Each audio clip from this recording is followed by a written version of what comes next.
Hi, today's story is Frog's Breathtaking Speech by Michael Chissick.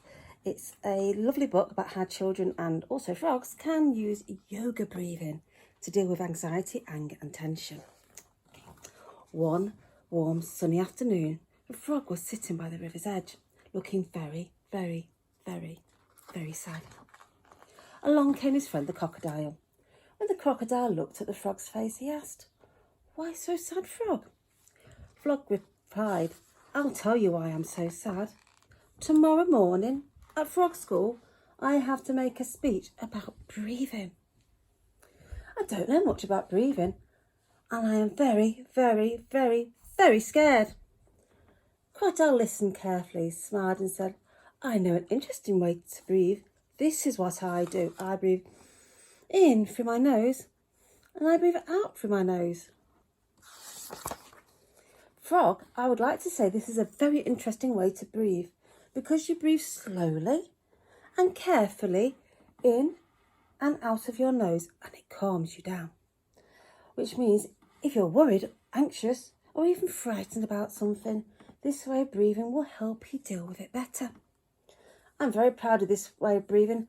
I call it the crocodile breath. "I see," said Frog. "That is an interesting way to breathe. I think I'll make a note about that on my notepad." "Thank you, Crocodile," said the frog. "You're welcome," replied Crocodile, and he slid into the river. Frog finished his notes and continued to sit by the river's edge, looking sad, although not quite as sad as he had been. Along came his friend, the lion. When Lion looked at Frog's face, he asked, "Why so sad, Frog?" Frog replied, "I will tell you why.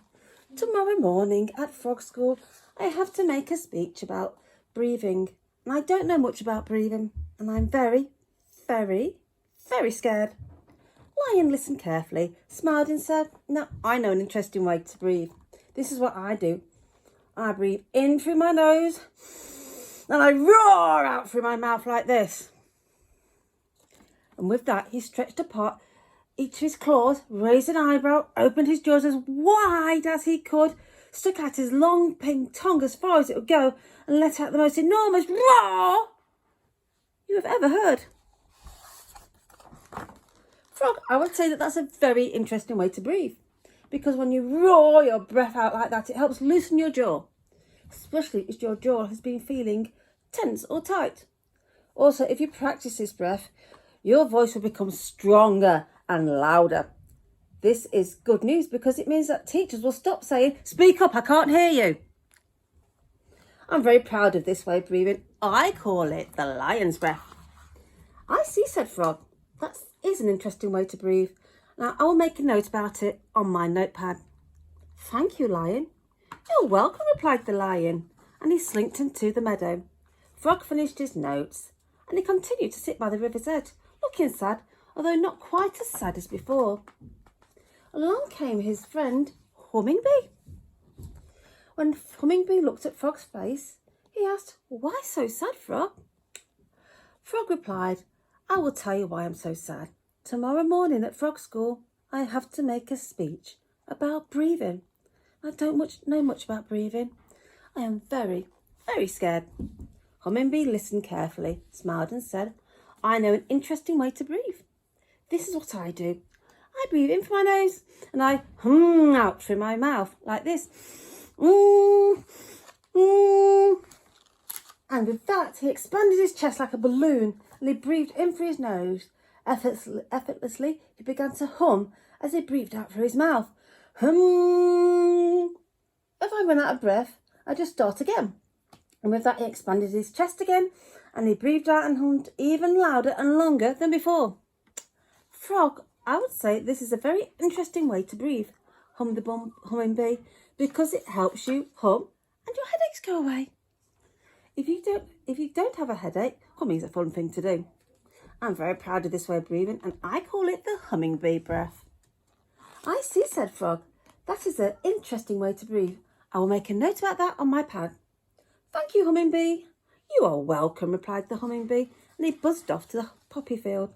Frog finished his notes and continued to sit by the river's edge, looking sad, although a lot less sad than before. Along came his friend, Mr. Gumble the woodchopper. When Mr. Gumble looked at Frog's face, he asked, "Why so sad, Frog?" Frog replied, "I will tell you why I'm so sad. Tomorrow morning at Frog School, I have to make a speech about breathing. I don't know much about breathing. I am very scared." Mr. Gumble listened carefully and smiled and said, "I know an interesting way to breathe. This is what I do. I stand with my feet apart. I raise my axe over my head. I keep my arms straight. And as I raise my axe over my head, I take a deep breath in my nose. And as I bring my axe down into the space between my feet, I cry out, 'Ha!' as fiercely as I can." And with that, he raised his axe over his head, breathing through his nose.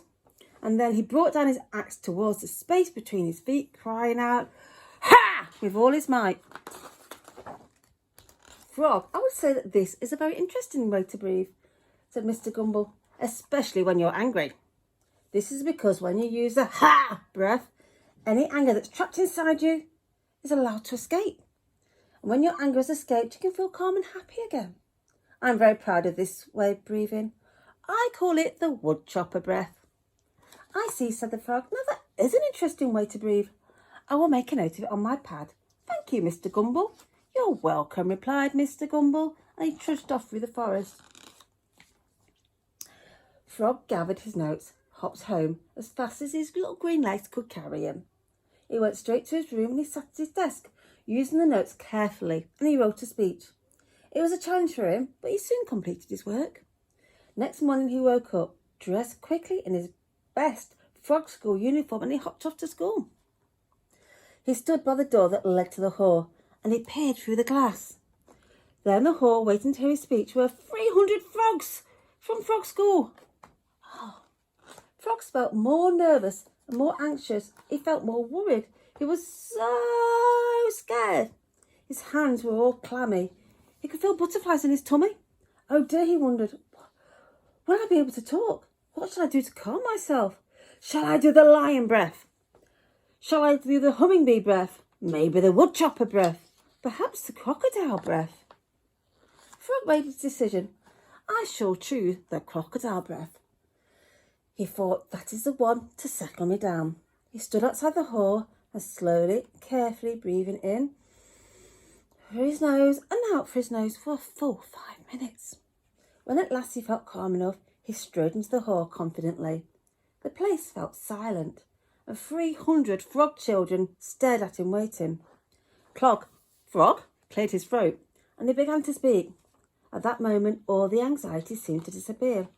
He felt brave enough to look at his audience and only need the guidance to glance at his notes once or twice.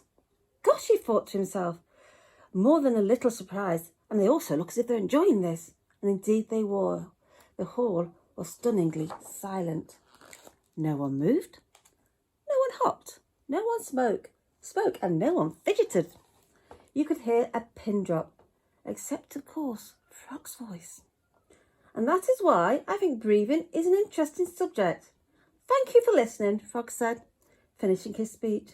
Suddenly an explosion of clapping filled the hall, and as the clapping gradually faded, Head Frog, teacher, hopped in front of the hall and spoke. "Frog, you have made a wonderful speech today.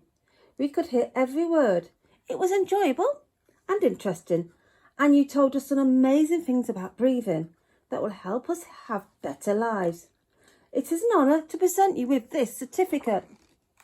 Frog looked proudly at his golden certificate.